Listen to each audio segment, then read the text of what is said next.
안녕하세요. 오늘 2021년 10월 7일 장전 시황을 전달드려 보도록 하겠습니다. 간밤에 이제 미증시가 이렇게 또 반등을 좀 해줬습니다. 그래도 다행히도 반등을 좀 해줬고, 미국 이제 공화당이 부채 한도를 이제 12월까지 유예한다. 이런 방안을 이제 제안했다는 소식에 이제 상상을 마감을 했습니다. 그래서 이제 다우지수는 어제보다는 102포인트 올랐고요. S&P 지수는 어제보다 플러스 0.4% 정도 상승했고, 기술주 중심의 나스닥 지수가 어제보다 68포인트, 0.4% 상승한 14,501포인트로 거래를 마감을 했습니다. 어제 이제 3대 지수가 이제 기술주들의 이제 반등에 모두 1% 내외로 올랐고요. 이날 지수가 이제 장 초반부터 하락으로 이제 개장을 했습니다. 근데 이제 장중에 이제 공화당에서 미국 증시 공화당에서 이제 부채 한도를 올해 이제 12월까지 유예한다. 요런 이제 호재성 방안을 제안했다는 소식이 나오면서 분위기가 또 이제 급 반전을 했습니다. 어제 장 초반에는 또 굉장히 또 미국 선물이 또 막 2% 가까이 또 하락을 하면서 또 막 굉장히 오늘 내일도 힘들겠구나 요런 분위기가 좀 조성을 했는데 다행히도 이러한 어떤 호재성 뉴스가 하나 나오면서 좀 증시를 반전을 시켰다. 이렇게 보여집니다. 그래서 이제 이달에 이제 있을 디폴트, 미국의 디폴트 위험은 당분간 이제 좀 사라질 전망이고, 이렇게 또 하나의 악재가 일단락 불확실성이 제거가 됐습니다. 그래서 이제 최근 들어서 이제 유가가 또 이제 빠르게 오르면서 또 인플레이션을 우려를 또 이제 부추기고 있는 상황인데 여기에 이제 10년물 국채 금리가 인플레이션에 대한 우려가 지속되고 있는데 소폭 하락을 했지만은 그래도 아직까지 1.5% 근방에서 1.52% 근방에서 여전히 좀 강세를 보이고 있다.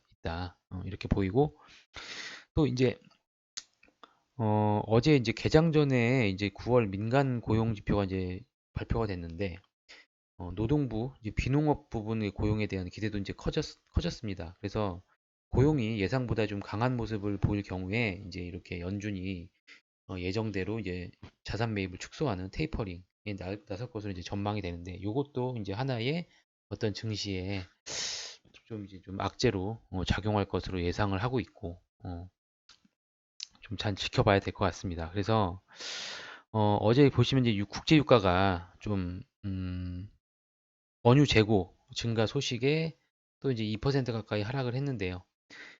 인플레이션 우려가 이제 좀 다소 이제 이게 국제 유가 하락으로 좀 완화가 되긴 했지만은 그래도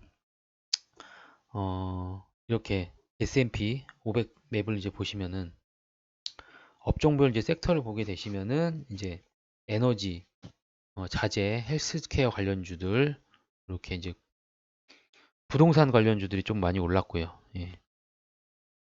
이런 식으로 이제 이렇게 좀 그나마 이제 좀 국제 유가가 재고 원유 증가 소식에 조금 이제 2% 가까이 하락을 하면서 인플레이션 우려가 조금씩 이제 완화되는 모습을 보였다. 예. 이것도 이제 하나의 어떤 증시의 호재로 작용을 했습니다. 아, 좀 이렇게 전반적으로 S&P 500 맵을 보시면 전반적으로 그래도 또 반등을 또 미증시가 또 해줘가지고요. 사실상 어제 오늘 이제 미국 증시가 빠졌다고 해도 우리 증시는 너무나 큰 폭의 하락을 이제 해줬기 때문에 여기서는 이제 기술적 반등을 하락을 하던 뭐 상승을 하던 간에 저는 오늘은 반드시 기술적 반등이 나온다 이렇게 예측을 하고 있었습니다. 그래서 어제 다행히도 또 우리 미국 증시가 좀 많이 올라줘가지고 그나마 좀 다행히 오늘 기술적 반등을 좀 기대해 볼 수가 있을 것 같습니다. 그래서 사흘간 우리 증시에서 이제 150조가 이제 증발을 했어요. 그래서 지금의 이제 어떤 주가 수준이 다시 2020년 말로 이렇게 되돌아 갔습니다. 근데 국내 증시가 일단 뭐 살아나기 위해서는 일단 시총이 가장 큰 그 삼성전자와 하이닉스가 좀 조금 반등에 성공을 해야 될 것 같아요. 그래서 침체된 어떤 우리 시장의 반도체 시장이 좀 살아나야 될 것 같습니다. 그래서 최근 증시의 하락이 어떤 단순한 글로벌 악재의 원인도 있지만은 최근 지금 또 문제가 되고 있는 공매도, 이런 상환 기간이 없는 그런 어떤 무기한 공매도가 더 큰 시장의 하락을 부추기고 있지 않나, 이렇게 생각을 해봅니다. 그래서 이런 상황에서 이제 이렇게 글로벌 악재가 이렇게 산적을 해 있고, 이렇게 하락을 부추기는 이렇게 공매도, 무기한 공매도가 있는 한 개인 투자자분들이 수익 내기가 굉장히 좀 힘들지 않겠나 이렇게 생각을 하고 있습니다. 그래서 하지만은 이제 시장은, 여기 보시는 바와 같이 코스닥 증시인데요.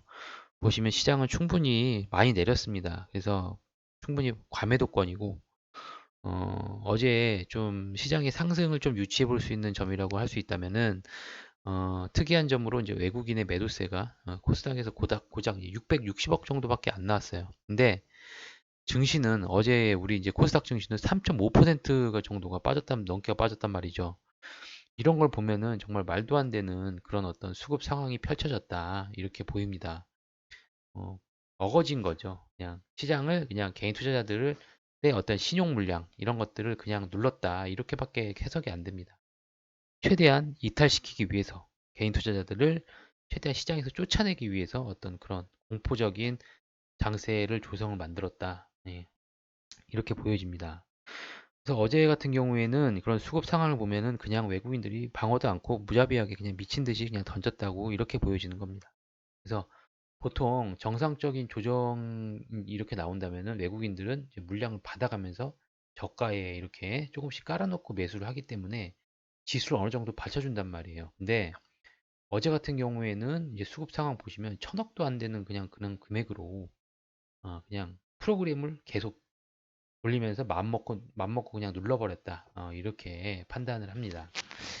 그래서 아무튼 시장은 미국의 디폴트 우려, 그러니까 일단은 이제 기술적으로 좀 사라졌기 때문에 기술적으로도 오늘은 기술적 반등이 나와야 되는 자리고, 오늘만큼은 강력한 어떤 기술적 반등이 나와줄 것이라고 이제 판단을 하고 있고요. 어제의 어떤 하락분을 회복을 해줄진 모르겠지만 그와 맞먹는 수준의 어떤 강한 양봉 한번 기대를 해 보도록 하겠습니다. 힘든 장세지만은 이제 이런 장에서도 기회는 분명히 이제 있으니까 힘드시더라도 자신감 잃지 마시고 오늘도 성공 투자하시기를 기원하겠습니다. 예, 감사합니다.